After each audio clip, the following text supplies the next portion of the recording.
6월의 마지막 주일입니다. 본격적인 여름이 시작되는 여름의 문턱에 서 있지만 여전히 변함없이 하나님을 예배하는 예배자로 쓰신 주님의 말씀교회 모든 예배자들을 주님의 이름으로 환영하며 축복합니다. 다 같이 묵상 기도하시면서 하나님 앞으로 나아가시겠습니다.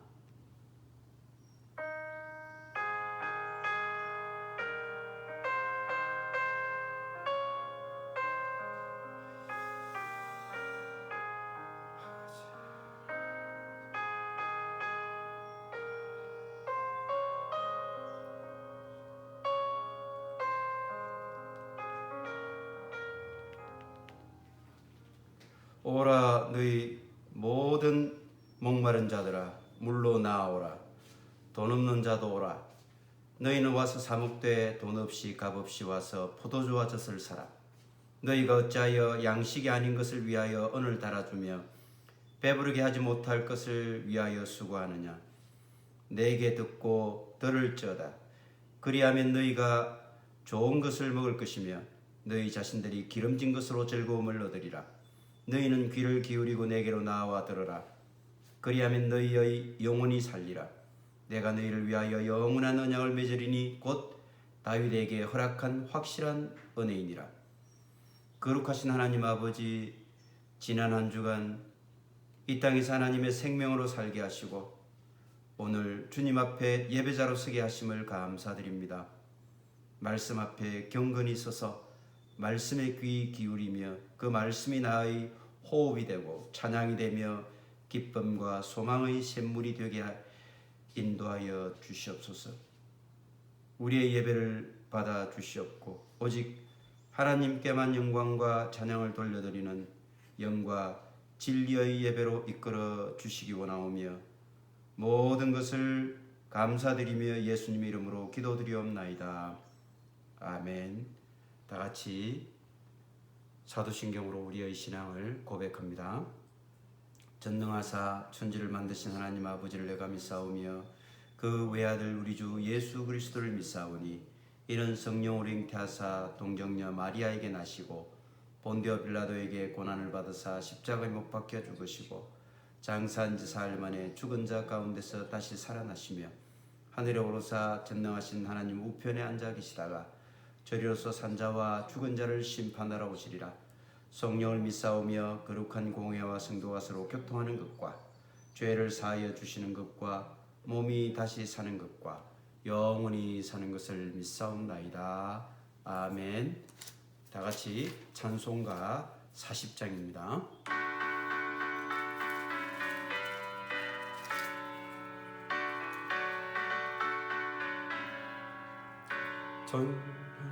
찬송으로 보답할 수 없는 큰 사랑 주님께 영광 할렐루야.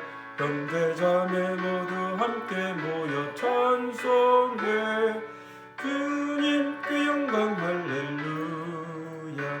하나님의 자녀여 크게 찬송 부르며 밝고 거룩한 길로 기쁨으로 나아가 주의 보좌 앞으로 속히 들어가겠네. 주님께 영광 할렐루야. 우리 받은 주님 은혜 한량 없도다. 주님께 영광 할렐루야. 기쁜 찬송 부르면서 천국 가겠네. 주님께 영광 할렐루야. 하나님의 자녀여 크게 찬송 부르며 밝고 거룩한 길로 기쁨으로 나아가 주의 보좌 앞으로 속히 들어가겠네. 주님께 영광 할렐루야.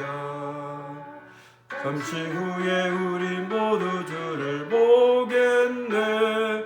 주님께 영광 할렐루야.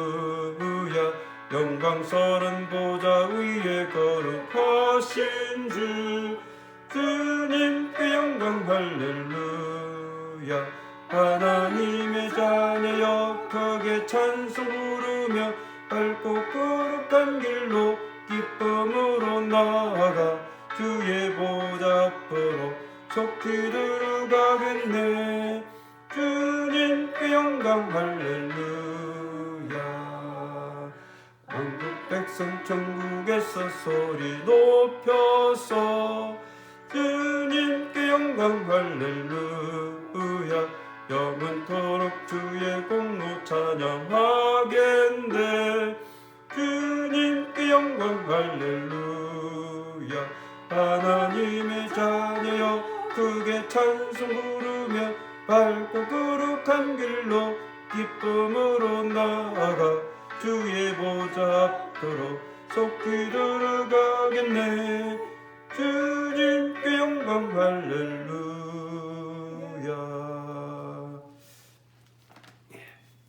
오늘 우리에게 주시는 하나님의 말씀은 열왕기하 4장 42절부터 마지막 절까지 44절까지 말씀입니다. 우리가 댁에서 다 직접 하나님 말씀을 성경책을 열어서 같이 찾아 한 목소리로 그렇게 봉독하도록 하겠습니다. 열왕기하 4장 42절 다 찾으신 줄 알고 제가 봉독하겠습니다. 한 사람이 바알 살리사에서부터 와서 처음 만든 떡 곧 보리떡 20개와 또 자루에 담은 채소를 하나님의 사람에게 드린지라. 그가 이르되 무리에게 주어 먹게 하라. 그 사환이 이르되 내가 어찌 이것을 100명에게 주겠나이까 하나. 엘리사는 또 이르되 무리에게 주어 먹게 하라. 여호와의 말씀이 그들이 먹고 남으리라 하셨느니라. 그가 그들 앞에 주었더니 여호와께서 말씀하신 대로 먹고 남았더라. 아멘. 오늘은 말씀대로라고 하는 제목으로 하나님께서 우리에게 주시는 영적 교훈, 또 영적인 하나님의 마음을 이 시간 같이 살펴보면서 은혜 나누기를 원합니다. 현재 우리 열왕기하 4장을 우리가 지나가고 있습니다. 열왕기하 4장에는 4가지 사건이 등장을 합니다. 특별히 엘리사가 서성 엘리야로부터 선지자의 직분을 위임받은 후에 여러 가지 몇 가지 이제 기적을 행해 나가는 그런 과정이 있는데, 본문에 4가지 기적 사건이 등장하지만 사실은 이 4가지 기적 사건들의 핵심은 기적에 있는 것이 아니라 바로 그 기적의 주인공은 하나님이시다. 특별히 하나님의 말씀을 통해서 나타나는 기적이다. 이것을 본문을 통해서 우리가 놓치지 않고 살펴보기를 원하며, 또 하나님의 그런 메시지가 오늘 본문을 통해서 우리 모두에게 전해지기를 간절히 축원드립니다. 첫 번째 사건은 1절에서 7절까지의 사건입니다. 선지 생도 중에 한 명이 죽고 그의 아내가 홀로 남겨졌습니다. 우리가 말하는 과부가 되겠죠. 사실은 이 과부는 당시 요즘은 좀 시대적인 상황이 좀 다르겠습니다만은 당시의 과부는 고아 나그네 과부, 특별히 사회적으로 굉장히 어려운 약자층에 해당이 되는 대표적인 그런 사람들이 바로 과부였습니다. 그래서 언제나 하나님께서 말씀을 통해서 그 과부들의 형편을 잘 돌아보고 그들을 늘 잘 보살펴야 된다, 이렇게 말씀을 하셨지 않습니까? 근데 이 과부로 남겨진 이 여인이 엘리사에게 하루는 나와서 제가 정말 힘들어 죽겠습니다. 더 이상 이제는 제가 어떻게 살아야 할지 모르겠습니다. 이런 하소연을 하게 되죠. 그래서 그 하소연을 하면서 이렇게 얘기를 합니다. 당신의 종 나의 남편이 이미 죽었는데 당신의 종이 여호와를 경외하는 줄을 당신이 아시는 바니이다. 이제 빚준 사람이 와서 나의 두 아들을 데려가 그의 종을 삼고자 하나이다. 이렇게 말합니다. 결국 살림살이가 너무나 힘들어서 빚을 졌다는 것입니다. 빚을 못 갚으니까 고대 사회에서는 특별히 그 빚 대신에 그 빚을 진 사람의 노동력을 또는 그 가족들을 종이나 머슴으로 하인으로 그렇게 이제 하는 경우가 일반적이었습니다. 그러니까 빚을 갚지 못하니까 나의 두 아들이 결국 그 빚진 사람의 종이 되어서 노예로 팔려가야 될 그런 상황입니다. 이렇게 하소연을 합니다. 그러자 엘리사가 그럼 내가 어떻게 해주면 좋겠느냐? 너가 가지고 있는 게 뭐냐? 라고 하니까 기름 한 그릇. 기름 한 그릇이라고 했지만 사실은 이게 기름 한 병입니다. 영어 성경에는 small jar of olive oil. 올리브 작은 한 병, 작은 한 병의 올리브 기름이라는 거죠. 그거밖에 없습니다. 이렇게 대답을 합니다. 그러면 그릇을 다 빌려오너라. 기름병을 빌려오라는 거죠. 그리고는 놀라운 역사가 일어납니다. 기름을 부어 차는 대로 옮겨 놓으라. 이렇게 했거든요. 그 빌려온 그릇에 기름을 붓자마자 차고 또 붓고 차고 부으면 차고 넘치고 이렇게 됩니다. 놀라운 일이 아닐 수가 없죠. 그리고 마지막 병에 기름을 부었을 때 그 기름병이 넘치는 기적이 멈추었습니다. 당시 이 감람유, 올리브유는 그 유대 사회에서뿐만 아니라 그 일대 중동 지역이나 심지어는 외국으로 수출까지 했던 제품이었기 때문에 굉장히 필수품이었고 귀한 물건이 바로 이 올리브 기름, 감람유였습니다. 그래서 우리가 예수님도 겟세마네 동산에서 기도하시고 붙잡히시고 그렇게 되지 않았습니까? 그 겟세마네가 바로 기름 짜는 집이라는 뜻이거든요. 올리브 기름을 짜는 집입니다. 그래서 지금도 보면 굉장히 오래된 올리브 나무들이 굉장히 많은 것을 확인해 볼 수가 있습니다. 그런데 결국 이렇게 많은 그릇에 기름을 채운 뒤에 엘리사가 그 여인에게 이렇게 말을 합니다. 7절에 보니까 그 여인이 하나님의 사람에게 나아가서 말하니 하나님께서 이것을 다 해주셨습니다. 이런 의미겠죠. 그가 이르되 너는 가서 기름을 팔아 빚을 갚고 남은 것으로 너와 내 두 아들이 생활하라 하였더라.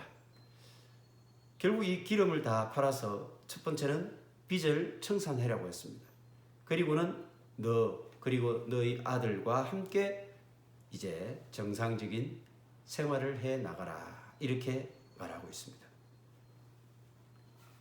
우리가 이 첫 번째 사건을 통해서 단순히 하나님의 기적을 통해서 가난한 과부가 물질적으로 풍요해졌다.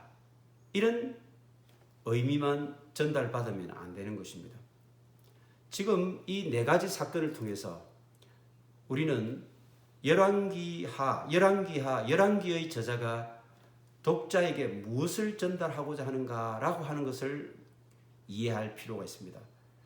열왕기는 저번에도 말씀드렸다시피 포로로 잡혀가 있는 이스라엘 백성들을 향해서 지금 왜 너희들이 이렇게 먼 나라 바벨론으로 포로로 잡혀가 있는 줄 아느냐? 그것이 바로 너희들이 하나님을 떠났기 때문이다. 이것을 열왕기 저자는 이스라엘 백성들에게 호소하고 고발하고 있는 것입니다. 그런 전제 조건을 여러분들이 꼭 기억하시면서 이 본문 말씀을 이해할 것이 필요합니다. 그래서 이 사건도 그런 맥락에서 열왕기하가 기록되어 있다는 것을 기억할 필요 있겠죠. 그러니까 결국은 단순히 기적을 베풀었다라고 하는 그런 사건에 초점이 있는 것이 아니라 이 기적을 통해서 하나님께서 이스라엘 백성들에게 무엇을 말씀하고 있는가? 그것은 곧 오늘날 영적 이스라엘에 해당되는 우리 성도들에게 어떤 의미를 말씀하고 있는가라고 하는 것으로 귀결되어지는 것이죠. 생각해 보십시오. 남편이 죽은 가부는 어떤 인생입니까? 참으로 경제적으로 궁핍한 그런 인생을 살아갈 수밖에 없다. 물론 그렇죠. 그러나 더 영적으로 우리가 생각을 해본다면 북이스라엘은 사실 그들의 남편인 하나님을 잃어버렸다는 것입니다. 하나님을 잃어버린 과부, 그것은 곧 영적인 남편인 하나님을 상실한 북이스라엘의 영적 상태를 고발하는 것입니다. 그것은 오늘 현대를 살아가는 우리 그리스도인들에게도 동일한 경고의 메시지가 됩니다. 혹시 너희들 중에 영적 남편을 잃어버리고 과부와 같은 그런 삶을 살고 있는 사람은 혹시 너희들 중에 없니? 너희들 스스로 한번 돌아봐. 이런 말씀을 하고 있는 것입니다. 우리는 영적으로 그리스도의 신부 아닙니까? 예수 그리스도가 우리의 영적인 남편이고 그분이 우리의 신부 되십니다. 그런데 우리가 영적인 남편 예수 그리스도를 제대로 믿지 못하고 제대로 섬기지 못하고 그 신앙을 지키지 못하게 되면 그 결과는 어떻게 된다는 겁니까? 빚을 지게 된다는 것입니다. 여기서 빚지게 됐다라고 하는 말은 무슨 뜻인가요?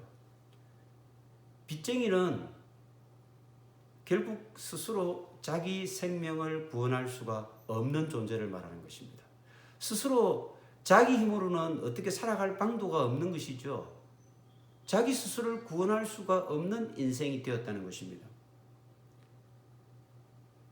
이 금전적인 부채는 갚지 못하면 노예나 종으로 팔려갈 수밖에 없는 신세가 된다는 것이죠. 결국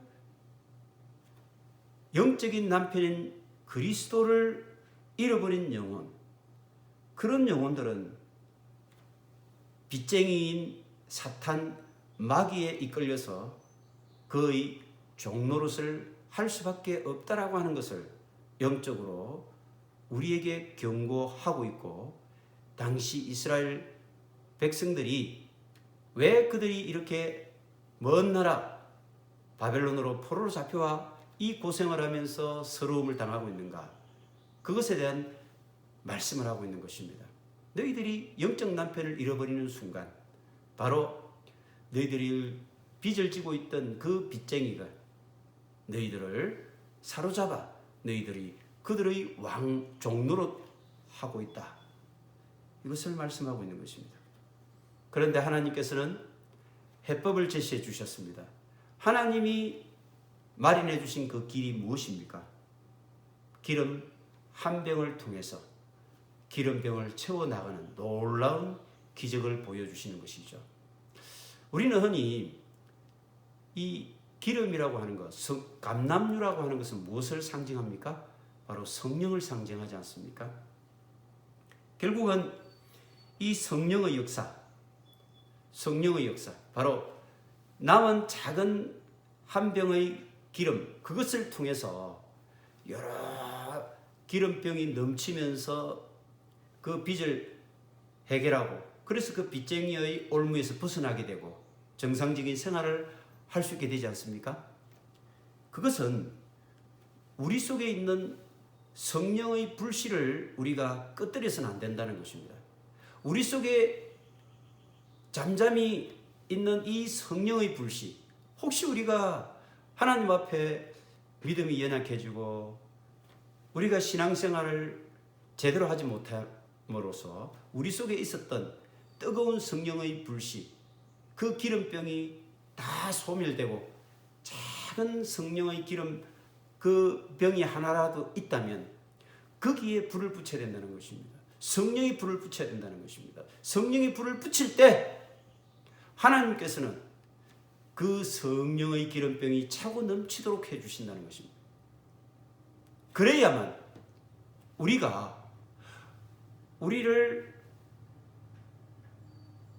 종으로 삼기 위해서 시시탐탐 호시탐탐 누리고 있는 이 사탄 마귀의 그 빚쟁이의 올무로부터 우리가 안전하게 해방될 수 있다라고 하는 것을 이 사건을 통해서 우리에게 말씀해 주고 있는 것입니다. 기름을 팔아야 됩니다. 그리고는 우리가 빚을 청산해야 됩니다. 그 말씀은 우리 속에 있는 성령의 불을 지펴서 우리가 사탄 마귀의 올무에서 이 세상을 지배하는, 그래서 끊임없이 우리를 넘어뜨리려고 하는 그 사탄 마귀의 손아귀에서 우리가 벗어나야 한다는 것입니다. 그리고는 마지막에 하신 말씀처럼 너와 너 두 아들이 생활하라, 이렇게 말씀하고 있습니다. 곧 우리가 성령의 기름을 붙여서 우리 속에 꺼져가고 있던 이 성령의 불을 피움으로써 성령의 불길이 활활 타오를 때 우리가 그리스도인의 생활, 하나님의 자녀로서의 생활을 정상적으로 살아갈 수 있게 된다는 것을 말씀하고 있습니다. 이 성령의 기름을 붙이지 않으면 우리는 하나님의 자녀로서의 삶을, 그리스도인의 삶을, 하나님의 백성으로서의 삶을 제대로 살아갈 수가 없게 되고, 그렇게 된다면 사탄 마귀의 종으로 팔려갈 수밖에 없음을 엄중하게 경고하고 있는 말씀이 바로 이 첫 번째 기적 사건입니다. 두 번째 기적 사건은 8절에서 17절까지 말씀으로 나타나고 있습니다. 수넴이라고 하는 이 마을에 참으로 믿음 좋은 여인이 있었습니다. 수넴 여인 하면 우리는 다윗 왕이 말년에 그 몸을 따뜻하게 하기 위해서 수넴에서 온 아비삭이라고 하는 여인을 이렇게 후처로 드린 적이 있다는 사실을 여러분 기억하고 있을 겁니다. 전성에 따르면, 물론 이거 전성이니까 성경에는 기록이 없어요. 전성에 따르면 아마 본문에 등장하는 이 수넴 여인이 다윗 왕을 마지막까지 말년에 섬겼던 아비삭이라고 하는 이 수넴 여인의 여동생일 것이다. 그런데 이 본문에 등장하는 수넴 여인은 선견자 잇도의 아내로 살았다. 그리고 한 100살 넘도록 장수를 했다. 이런 전성이 있습니다. 랍비들의 전성이 이제 그런 전성이 있는데, 어쨌든 그것은 확인할 길이 없지만 이 수넴이라는 지역은 이와 같이 이스라엘 평야 지대의 북서쪽에 위치하고 있는 성읍 도시입니다. 그래서 이 수넴 지역에 아마 엘리야도 그랬지만 엘리사가 자주 이렇게 선교 여행을 다닌 것으로 이해할 수 있겠습니다. 그래서 그 지역에 있는 백성들을 돌아보면서 하나님의 말씀으로 권면하고 이렇게 했겠죠. 그래서 수넴을 자주 이렇게 방문을 하게 되었는데, 그 수넴 지역에 있는 여인이, 이 여인을 뭐라고 본문에서 표현하고 있는가 하면 8절에 한 귀한 여인이, 귀한 여인, 귀하다는 말은 귀부인이라고 번역할 수도 있겠습니다만은, 그래서 재산이 많은 여인, 이런 의미도 있고, 그러나 사실은 쭉 본문 내용을 통해서 우리가 이 사건을 통해서 이 여인에 대해서 평가를 내려본다면, 귀한 여인이라는 칭호를 받는 것은 그가 하나님 앞에 올바른 믿음을 가지고 있었던 여인이었다는 것입니다. 그래서 이 여인이 자주 수넴으로 방문하는 엘리사 선지자를 잘 대접을 했습니다. 그래서 자기 집에 방도 한 칸 마련해서 엘리사가 거처할 공간을 마련해 줄 정도로 굉장히 극진히 엘리사를 섬겼습니다. 왜 엘리사를 이렇게 극진히 섬겼을까? 남편에게 이렇게 얘기를 합니다. 9절에 보니까 그 남편에게 이르되 항상 우리를 지나가는 이 사람은 하나님의 거룩한 사람인 줄을 내가 아노니. 결국 이 수넴 여인은 엘리사가 그냥 보통의 일반 선지자들이 아니다 라고 하는 것을 알았던 것입니다. 이 당시에 북이스라엘의 선지 학교, 오늘날로 치자면 목사들을 배출하는 그런 신학교가 몇 군데 있었습니다. 베델 지역에도 있었고요, 여리고 지역에도 있었고, 길갈에도 있었고, 몇 군데 이 선지 학교가 있었어요. 근데 그래 많은 선지자들이 배출이 됐지만 정말 하나님의 올바른 사명을 수행하는 하나님의 참 사람으로 평가되었던 그런 선지자들은 그리 많지 않았던 시절입니다. 그런데 이 수넴 여인은 내가 이분이 하나님의 거룩한 사람인 줄을 안다, 이렇게 고백을 남편에게 하거든요. 그러면서 그분을 위해서 우리가 거처를 마련해 줍시다, 이렇게 제안을 합니다. 여기서 내가 안다라고 하는 것은 여러분들이 아마 많이 들어보셨을 겁니다. 야다라고 하는 히브리어 야다. 영어로는 I know 이렇게 되어 있지만 그냥 단순히 내가 책을 통해서 알거나 들어서 알거나 SNS를 통해서 알거나 이런 안다는 의미가 아니에요. 여기서 안다는 말은, 야다는 내가 경험을 통해서, 내가 경험해 보니까, 겪어보니까 그가 어떤 사람인 줄을 알게 되었다, 이런 의미입니다. 경험이나 삶의 시간들을 겪어서 알게 되는 것을 야다라고 얘기를 해요. 그래서 내가 경험을 해봐서 그가 어떤 사람이라는 것을 알았는데 그는 하나님의 거룩한 사람이다, 이런 말입니다. 자, 여기서 우리는 생각해 볼 것이, 이 수넴 여인이 참 당시에 영적으로 어두웠던 북이스라엘, 정말 암울한 영적 상태에 놓여 있었던 북이스라엘 땅에도 이와 같이 하나님의 거룩한 사람을 알아낼 수 있는, 식별해내고 찾아내는 놀라운 영적 안목을 지닌 사람이 바로 이 수넴 여인이었다는 것입니다. 그래서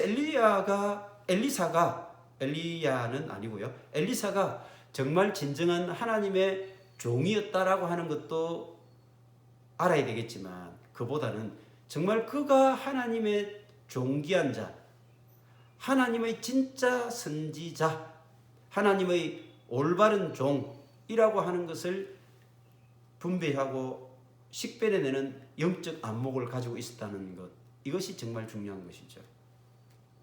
우리에게도 그런 안목이 있어야 되지 않겠습니까? 근데 그가 자기 집에 작은 방을 만들어 거기에 이제 머물도록 이렇게 게스트하우스, 요즘 말하면 게스트하우스를 만들어서 이 선교사들을 이렇게 모시는 집으로 이렇게 삼았습니다. 이렇게 이제 극진히 섬기고 대접을 해주자 엘리사가 무엇을 해줄까, 이렇게 또 얘기를 합니다. 혹시 왕이나 사령관에게 무슨 구할 것이 있느냐 물어봅니다. 그게 여인이 뭐라고 합니까? 나는 내 백성 중에 거주하나이다. 내가 왕과 왕궁에 있는 군 사령관에게 부탁하고 할 그런 내용은 전혀 없습니다. 그냥 나는 이렇게 내 백성 중에 평범하게 평안하게 거주하고 있습니다. 그래서 내가 특별히 당신에게 어떤 야심이 있거나 욕심이 있어서 당신을 모시는 게 아닙니다. 어떤 계산적인 대접이 아니라고 하는 것을 알 수가 있죠. 그랬을 때 자기의 종, 지금 엘리사의 사환 게하시가 이렇게 얘기합니다. 이 여인은 아들이 없고 그 남편은 늙은 나이다. 그 여인의 형편을 얘기합니다. 아들이 없고 그 남편의 어떤 생물학적으로 이제 늙었다는 것입니다. 자, 아들이 없다라고 하는 것은 당시 이스라엘에서는 우리가 아시는 것처럼 정말 수치스럽고 부끄럽고 또 모욕적인 그런 환경에 처해 있는 사람을 일컬을 때 무자식, 자녀가 없다는 것입니다. 당시에는 그랬다는 것입니다. 사무엘상에서 한나가 그렇게 하나님의 집에 가서 눈물을 흘리며 자녀를 구한 이유가 그것이었습니다. 더 앞으로 올라가서 창세기에 보면 아브라함의 아내 사라가 그의 몸종이었던 하갈을 통해서 누가 태어납니까? 이스마엘이 태어나죠. 그래서 몸종인 하갈이 이스마엘, 아브라함의 다른 씨인 이스마엘을 생산하자 하갈이 자기 주인인 사라를 계속해서 업신여기고 아주 경멸하죠. 그래서 사라가 너무 속이 상했어요. 너무너무 속이 상했어요. 아니, 몸종인 하갈이 이렇게 주인인 나를 무시하고 경멸하는 것은 나에게 자녀가 없기 때문이다. 이런 생각이 들지 않았겠습니까? 그래서 참 그 마음속에 너무 어찌 보면 서럽고 한이 많았습니다. 그랬을 때 천사가 찾아왔죠. 천사를 잘 대접했을 때 천사가 뭐라고 합니까? 내년 이맘때 너에게 아들이 있을 것이다. 이렇게 천사가 얘기를 합니다. 그랬을 때 뭐라고 두 사람이 아브라함과 두 사람이 뭐라 합니까? 아이고 무슨 말씀입니까? 내일 모레 100살이 되고 이렇게 늙었는데 어떻게 아이를 출산한단 말입니까? 이렇게 얘기를 합니다. 그런데 하나님의 그 약속은 그 다음 해 정확하게 이루어졌다는 것을 우리는 창세기를 통해서 이미 알고 있습니다. 우리가 이 아들이 없고 남편이 늙었다는 것을 영적으로 어떻게 이해할 수 있을까요? 아들이 없다는 것은 바로 이 이스라엘이 현재 믿음의 대가 끊어졌다는 것입니다. 아합 왕부터 말할 것도 없이요. 아합 왕의 아들이었던 아하시야, 또 다른 아들이었던 요람, 여기까지 말할 것도 없이 엄청나게 많은 우상 숭배가 횡행했습니다. 이세벨을 아내로 들이지 않나. 그 이세벨이 가져온 바알과 아세라가 온 세상을 지배하고 있었습니다. 그리고 심지어는 여로보암이 북이스라엘을 남유다와 분리시키면서 단과 베델에 금송아지를 만들어 놓고 이것이 하나님이니까 너희들이 이스라엘 성전에 갈 필요가 없다. 이 금송아지를 섬기는 것이 곧 하나님을 섬기는 것이다. 이렇게 참으로 어처구니 없고 기가 막히는 그런 우상숭배, 영적인 암울한 시대. 그때 자녀가 없다는 것은 곧 믿음의 그 후손들, 믿음의 대가 끊어졌다는 것을 의미한다는 것을 알 수가 있죠. 남편이 늙었다는 것은 또한 무엇을 말합니까? 더 이상 희망이 없다는 것이죠. 남편이 늙어서 더 이상 자녀를 볼, 즉 믿음의 대를 이어줄 그런 희망, 소망이 더 이상 보이지 않는 상황에 놓여 있음을 말하고 있습니다. 이 수넴 여인이 지금 그렇게 처해 있다는 것입니다. 그것은 이스라엘 백성들이 그런 영적인 상황에 놓여 있다는 것을 열왕기 저자는 포로지에 있는 이스라엘 백성들에게 고발하고 있고 그것을 오늘 그리스도인으로서 살아가는 우리들에게도 동일한 영적 메시지를 던져주고 있는 것입니다. 그런데 이 하나님의 사람을 극진히 대접을 잘했습니다. 수넴 여인은 정말 이 암울한 영적 사회 속에서도 믿음을 잃지 않고 하나님의 믿음을 지켜나갔던 사람이었거든요. 그래서 하나님의 사람인 엘리사를 극진히 대접했던 것입니다. 그 보답으로 아들을 약속받았습니다. 아브라함의 하나님, 곧 이삭의 하나님이고 그 이삭의 하나님은 아들 야곱의 하나님이었습니다. 야곱의 하나님은 어떻습니까? 바로 오늘 본문에 등장하는 수넴 여인의 하나님으로 계셨던 것입니다. 하나님께서는 영적으로 암울한 시대를 살아가고 있었지만 그 시대에 정말 하나님에 대한 믿음을 지키고 있었던 이 여인에게 하나님은 아들을 약속해 주십니다. 곧 너희들이 암울한 시대를 살아가고 있지만 이 포로지에 끌려와서 노예로 종으로 고통받고 있지만 내가 너희들을 버린 것이 아니고 내가 너희들을 완전히 잊어버린 것이 아니다. 이것을 하나님께서는 말씀하고 있는 것입니다. 여전히 내가 이스라엘을 버리지 않았고 그들을 섭리하고 있고 인도하고 있으며 그들에게 은혜를 베풀고 있다라고 하는 것을 하나님께서는 말씀하고 있습니다. 그것이 바로 아들을 내년 이맘때 아들을 갖게 될 것이라고 하는 약속의 말씀인 것입니다. 16절에 보니까 엘리사가 이르되 한 해가 지나 이때쯤에 내가 아들을 안으리라. 창세기에 보면 아브라함과 사라에게도 천사가 그렇게 꼭 같이 말하죠. 내년 이맘때 너에게 아들이 있으리라. 동일한 약속을 하나님께서는 해주고 계십니다. 그런데 아브라함도 사라도 믿지 않았고 신약에 보면 예수님의 탄생을 예언한 준비한 세례 요한의 그 임신, 세례 요한에 대해서 사가랴, 그의 아비 사가랴도 믿지 않았죠.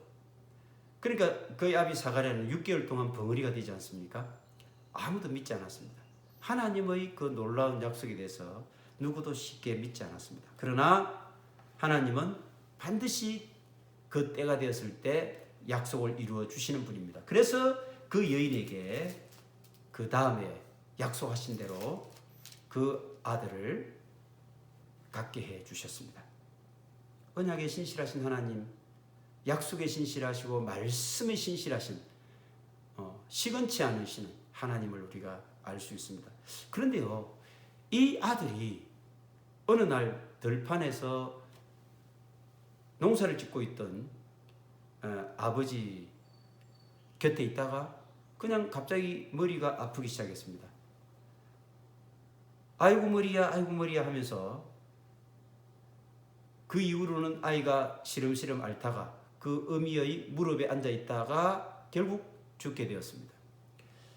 물론 학자들은 그 뜨거운 햇볕에 있다가 아마 열사병이 걸리지 않았을까.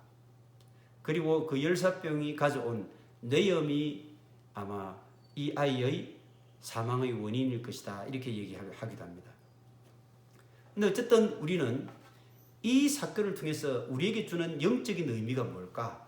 이것을 우리가 한번 생각해 볼 필요가 있습니다. 하나님께서는 이스라엘 백성들을 구원하기 위해서 하나님의 아들 예수 그리스도를 이 땅에 보내주셨죠. 그럼에도 불구하고 이스라엘 백성들은 오히려 그 아들 예수 그리스도를 십자가에 못 박아버렸습니다. 그들을 구원하기 위해서 하나님께서는 아들을 보내주실 것만 오히려 이들은 그 아들을 십자가에 못 박아버리는 참으로 엄청난 폐륜을 저질렀던 것입니다. 그 시대를 살아가고 있던 이스라엘 백성들 역시 동일한 그런 폐륜을 저질렀다는 것입니다. 엘리야를 보냈죠. 엘리야의 그 가르침과 엘리야의 그 경고에 귀를 기울이지 않았습니다. 엘리사를 보냈죠. 그런데도 이 엘리사의 심판과 경고의 메시지에 귀를 기울이지 않았습니다.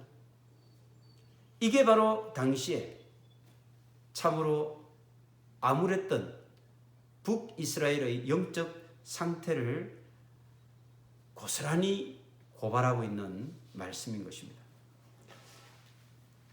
그러나 하나님께서는 결단코 이스라엘을 포기하지 않으셨습니다. 내버려 두지 않으셨습니다. 잊지 않고 계셨다는 것입니다. 하나님이 마련했던 그 해법, 그 길이 무엇이었습니까? 첫 번째는 지팡이를 엘리사가 사환에게 주면서 너 지팡이를 가져가서 이 죽은 아이 위에 얹어두라고 했습니다. 그러나 그 아이는 살아나지 못했습니다. 그래서 엘리사가 직접 그 아이에게 가보기로 했습니다. 여인이 이때 이런 고백을 합니다. 30절에 보니까 아이의 어머니가 이르되 여호와께서 살아계심과 당신의 영혼이 살아계심을 두고 맹세하노니 내가 당신을 떠나지 아니하리이다. 내가 당신을 떠나지 않겠습니다. 이 고백은 엘리야 선지자가 엘리사에게 선지자의 직을 위임할 때 했던 엘리사의 고백과 동일하죠. 엘리사 역시도 너 길갈에서 떠나서 여리고로 갈 때 너 여기 있거라.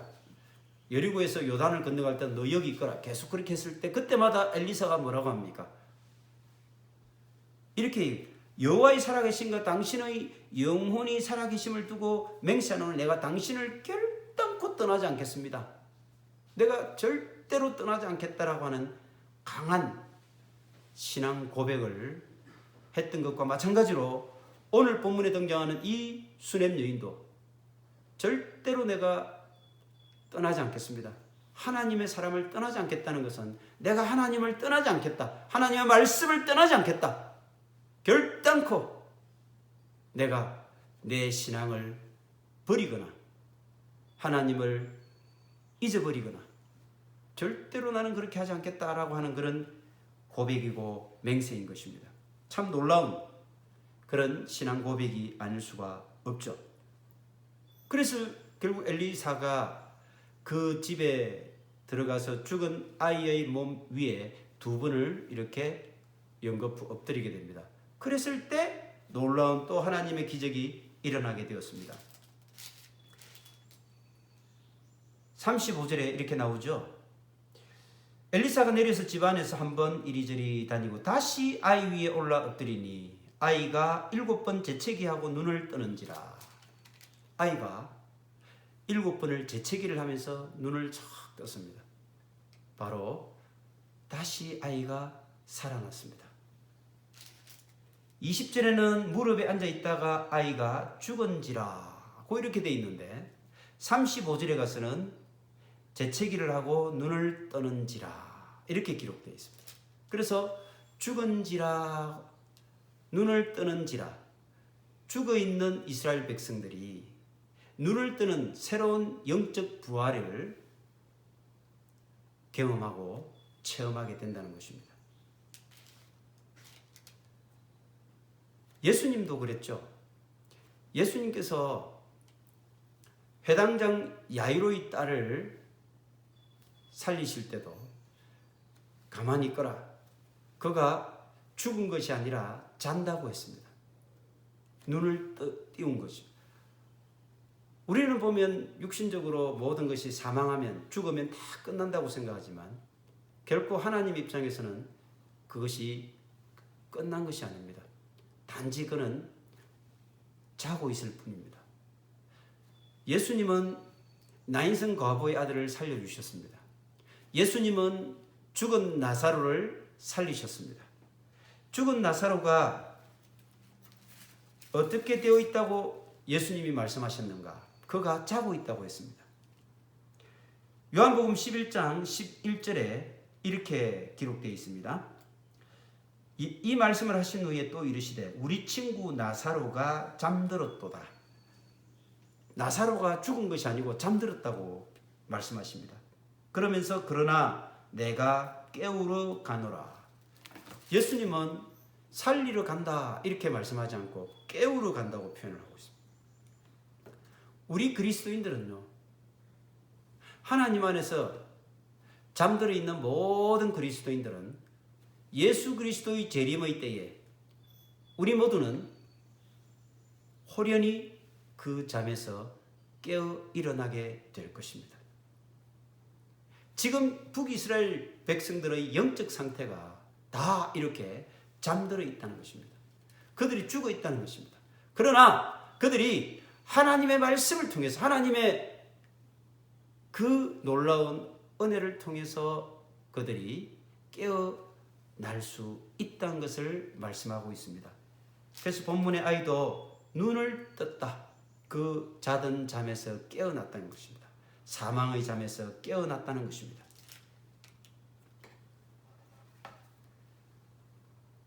우리에게 이 사망이라고 하는 것은 영원한 멸망이나 끝이 아닙니다. 우리는 예수 그리스도의 재림, 그 부활의 때까지 잠자는 그런 상태로 있게 될 것입니다. 예수님 재림 때 무덤에 잠자는 자들을 불러 일으킬 것입니다. 우리가 그 소망을 가지고 우리가 오늘을 살아가는 것 아니겠습니까? 이 여인이 참 재밌는 표현이 나옵니다. 하나님의 사람 엘리사를 찾아갔을 때 끊임없이 이렇게 어떻게 이 얻은 아이인데 이렇게 죽었으니 어떻게 해야 될까? 상심이 얼마나 크겠습니까? 그럴 때 엘리사가 26절에 이렇게 합니다. 사환에게 게하시에게 너는 달려가서 그를 맞아 이르기를 너는 평안하냐? 내 남편이 평안하냐? 아이가 평안하냐? 하라 하였더니 여인이 대답하되 평안하다 이렇게 대답을 합니다. 이 고통스러운 가운데 여인의 대답은 평안하다고 합니다. 어떻게 평안할 수 있습니까? 어떻게? 이렇게 어렵게 얻은 자녀가 죽었는데 그가 평안할 수 있겠습니까? 그것은 우리가 예수 그리스도의 십자가 사건을 통해서 우리의 영혼이 다시금 살아나는 사건을 우리가 체험하고 경험함으로써 우리가 누릴 수 있는 평안, 그 평안이 바로 오늘 본문의 여인이 고백했던 평안과 동일한 평안이 되는 것입니다. 진정 북이스라엘에 있는 이 수많은 백성들이 어떻게 평안을 누릴 수 있겠습니까? 지금 바벨론의 포로로 잡혀가서 그들에게 채찍을 맞으면서 노예 생활을 하고 있는 이 이스라엘 사람들이 어떻게 평안할 수 있겠습니까? 그 평안은 오직 하나님의 말씀을 통해서 하나님의 사람을 통해서 눈을 뜬 이 아이처럼 하나님의 말씀을 통해서 하나님께 돌아옴으로써 그들이 눈을 뜰 수 있고 그렇게 됨으로써 그들이 평안을 누릴 수 있다는 것을 말씀하고 있습니다. 그리고 나머지 두 가지 기적이 또 일어나게 됩니다. 한 가지는 먹을 것이 없었던 선지 생도들 그들에게 큰 솥을 걸어놓고 국을 끓이게 합니다. 근데 선지 생도들이 들에 나가서 덜호박을 따옵니다. 덜호박. 이것을 따서 국에 넣어서 끓여서 먹으려고 했는데 먹다 보니까 그 안에 독이 든 거예요. 그래서 그때 무리들이 이렇게 말합니다. 솥에 죽음의 독이 있나이다. 죽음의 독이 있습니다. 흉년으로 신음하고 있는 이 이스라엘 땅. 이것은 영적인 가뭄에 허덕거리고 있는 것을 말하고 있습니다. 그런데 그들에게 이 덜호박을 가져와서 국을 끓이고 그것을 먹고 있다는 것입니다. 이스라엘 사람들이 어떻게 지금 살아가고 있다는 것입니까? 참과 거짓을 구별하지 못하고 이게 먹어도 될 것인지 먹어서는 안 되는 죽음의 독인지 그것을 알지 못하고 살아가고 있는 이스라엘 백성들. 그것을 말하고 있지 않습니까? 우리 역시 마찬가지 아닙니까? 오늘 우리에게 주어지는 수많은 것들, 우리에게 다가오는 많은 것들이 이게 정말 우리를 살리는 것인지 죽이는 것인지 알지 못하고 우리는 그것을 먹고 있는 거예요.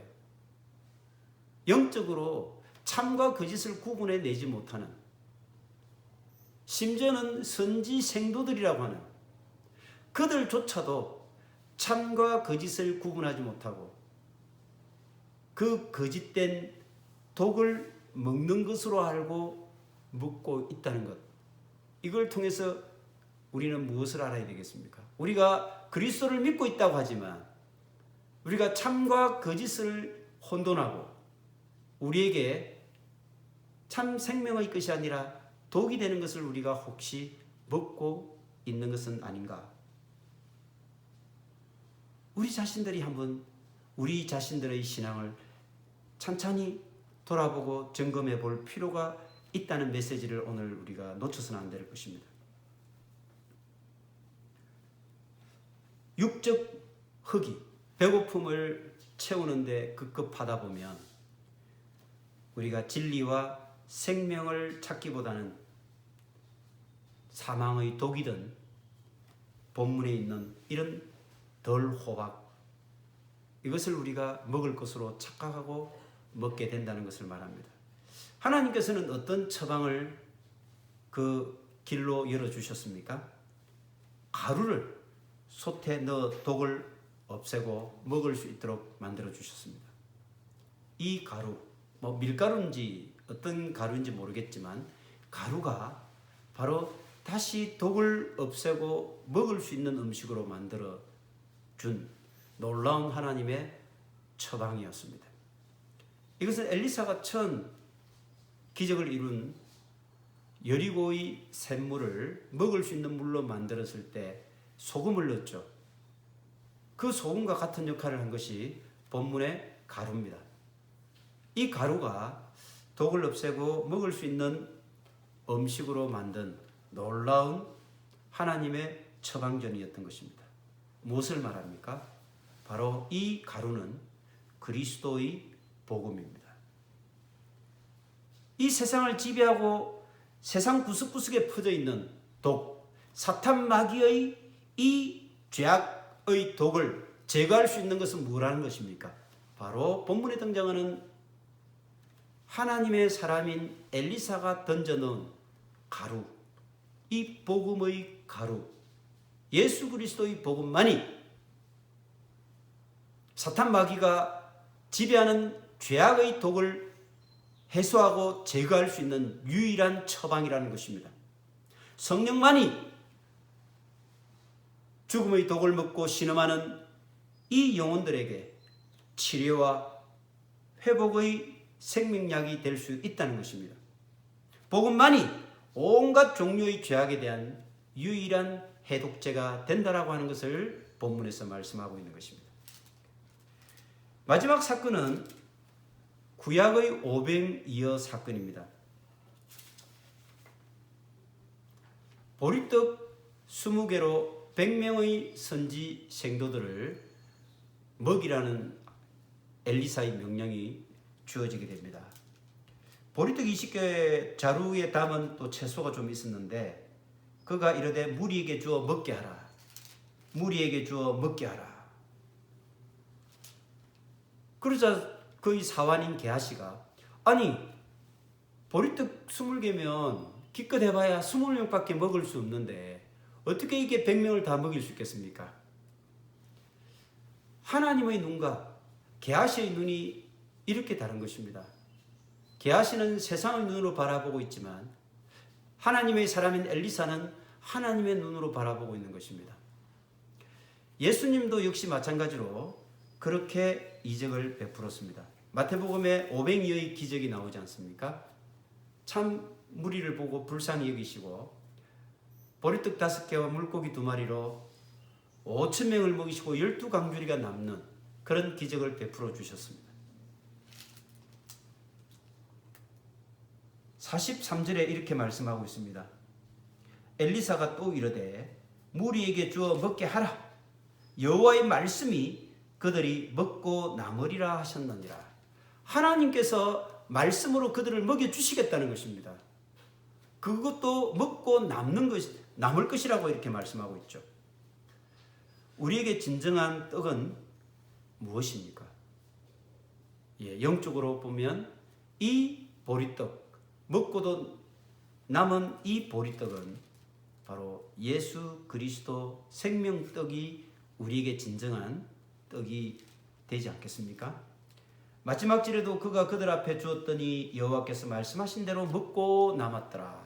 먹고도 남는 이 놀라운 기적은 진정 우리가 먹어야 할 것은 사실 그 보리떡 그 자체가 아니라 하나님의 말씀이라는 것을 알 수가 있습니다. 하나님의 말씀만이 우리가 먹고 줄이지 않을 생명의 떡이라는 것입니다. 앞에서 우리가 신명기에서도 살펴봤습니다만 신명기 8장 3절에 이렇게 나옵니다. 너를 낮추시며 너를 줄이게 하시며 또 너도 알지 못하며 내 조상들도 알지 못하던 만나를 너에게 먹이신 것은 사람이 떡으로만 사는 것이 아니요 여호와의 입에서 나오는 모든 말씀으로 사는 줄을 너희가 알게 하려 하심이니라. 하나님께서 이스라엘 백성들에게 광야를 걸어갈 때 만나로 먹여주셨습니다.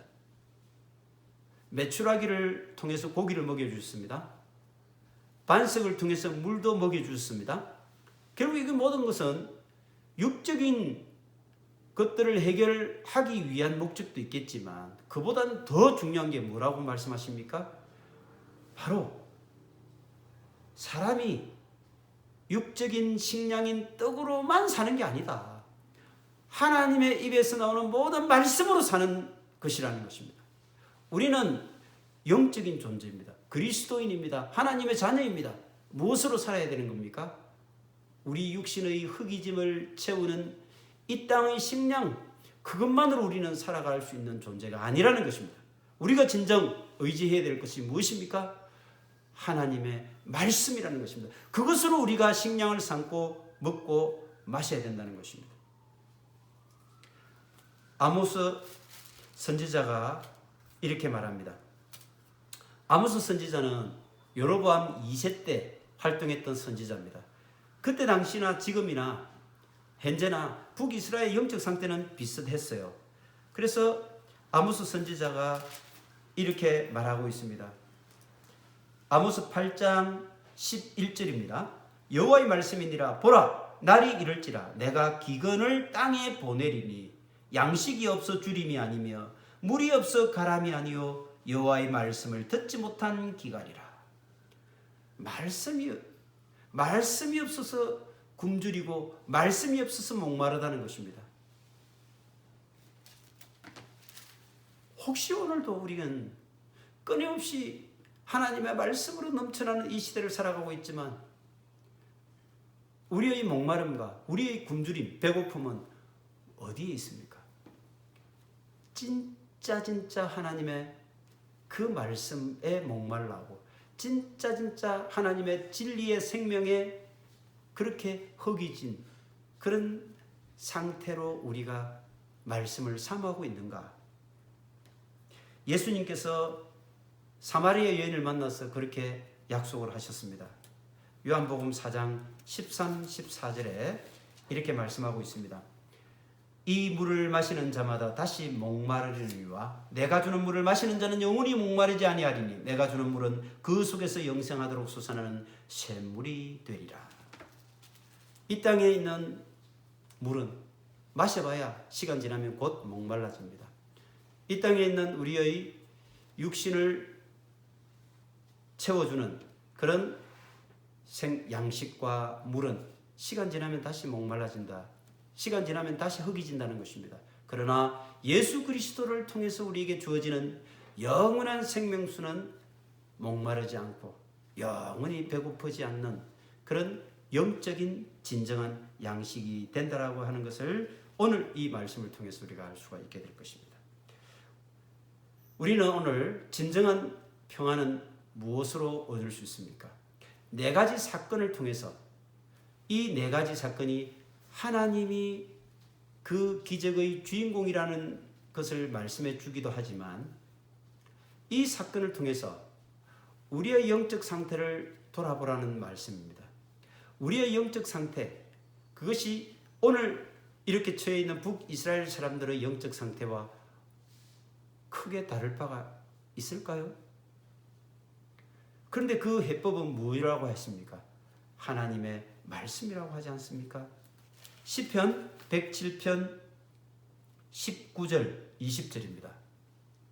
이에 그들이 그들의 고통 때문에 여호와께 부르짖으매 그가 그들의 고통에서 그들을 구원하시되 20절 그가 그의 말씀을 보내어 그들을 고치시고 위험한 지경에서 건지시는도다. 하나님께서 그 모든 문제의 해결책으로 어떻게 길을 열어주셨다는 것입니까? 그가 그의 말씀을 보내어 말씀을 보내준다는 것입니다. 말씀을 통해서 그 위험한 지경에서 건지시고 고치시고 그들을 구원해 내신다는 것입니다. 이 점을 우리가 꼭 잊어서는 안 됩니다. 하나님께서 길을 열어주시는 것은 하나님은 말씀을 보내주신다는 것입니다. 하나님께서 하늘에서 달러를 뿌려주시겠습니까? 결코 그것으로 우리의 목마름을 채울 수 없습니다. 우리의 영적 기갈을 절대로 해결할 수 없습니다. 오직 우리에게 주시는 참된 하나님의 말씀, 그것만이 우리의 모든 영혼을 구원해 주시는 하나님의 유일한 길이라고 하는 것을 기억해 두시기 바랍니다. 마지막으로 이사야 55장 1절 말씀을 제가 같이 나누면서 오늘 말씀의 결론으로 그렇게 기억했으면 좋겠습니다. 이사야 55장 1절 오라 너희 모든 목마른 자들아 물로 나오라 돈 없는 자도 오라 너희는 와서 사 먹되 돈 없이 값 없이 와서 포도주와 젖을 사라. 너희가 어찌하여 양식이 아닌 것을 위하여 은을 달아주며 배부르지 못할 것을 위하여 수고하느냐.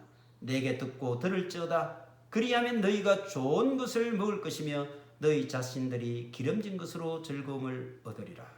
너희는 귀를 기울이고 내게로 와서 들으라. 그리하면 너희 영혼이 살리라. 내가 너희를 위하여 영원한 언약을 맺으리니 곧 다윗에게 허락한 확실한 은혜이니라. 이 말씀을 한 주간 살아가면서 우리가 승리하는 삶의 놀라운 말씀으로 마음에 새기고 그렇게 한 주간 살아가면서 승리의 삶을 사는 그런 저와 여러분 되었으면 좋겠습니다. 다 같이 찬양 526장입니다.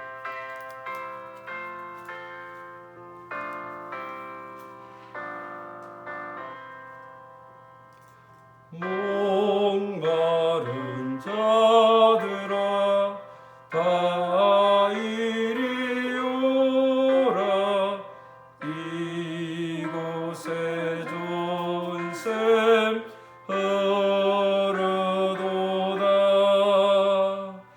힘쓰고 애씀이 없을지라도 이 샘에 오면 다 마시겠네. 이 샘에서 눈물 강같이 흘러 온 천하 만국에 다 통하네. 빈분할 귀천에 은별이 없이 다 와서 쉬면 또 마시겠네. 4절입니다.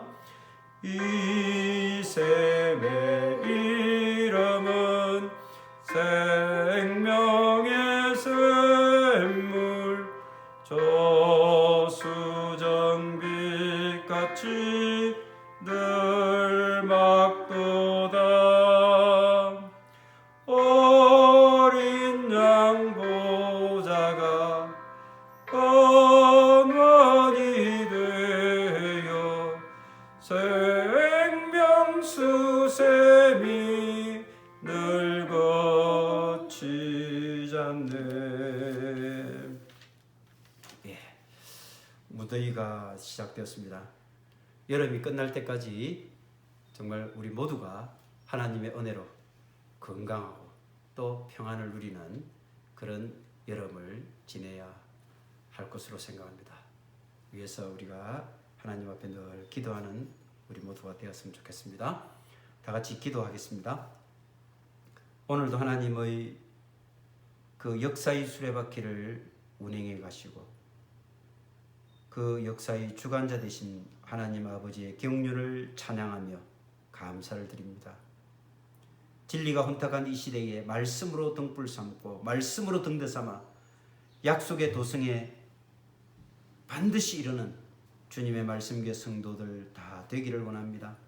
영적 암흑기를 살았던 이스라엘처럼 영적으로 혼미한 시대를 살아가는 저희들이지만 엘리사처럼 하나님의 마음을 품고 하나님의 말씀으로만 우리 영혼을 채워가는 그리스도인들 다 되게 하여 주시옵소서.